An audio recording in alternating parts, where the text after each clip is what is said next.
एक त्रिलोचन जी नाम के भक्त थे और व्यापार बड़ा था धन का, तो संत शाला बनवाई संतों के रहने के लिए और खूब संतों की सेवा पत्नी सहित मिलकर करते।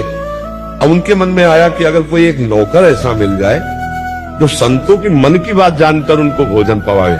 संकोची होते हैं संत जन ना कहे तो एक दिन घर के दरवाजे के सामने आवाज आई, मुझे कोई नौकर रख ले।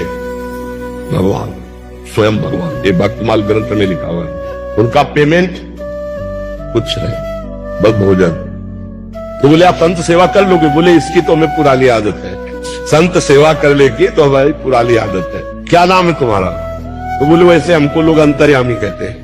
शर्त ये थी उनकी, उन्होंने कहा कि हम जितना भंडारा होगा सब संतों को हम पवाएंगे, दूसरे की जरूरत नहीं, लेकिन हमारा भोजन तुम्हारी पत्नी बना के हमें पवाएगी।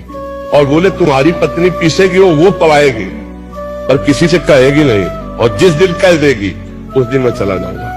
और वर्षों ये चलता रहा। अब उसको जाने को टाइम नहीं मिलता, भगवान इतना भोजन स्वयं पा लेते। अब वो मान लो 2.5 किलो रोटी पानी है तो उनके लिए तो 2.5 किलो 3 किलो क्या पाना, अब वो 3 किलो पीसना, पीस करके उसके अनुसार दाल बनाना, फिर रोटी बनाना, तो उसको कहीं टाइम नहीं मिलता।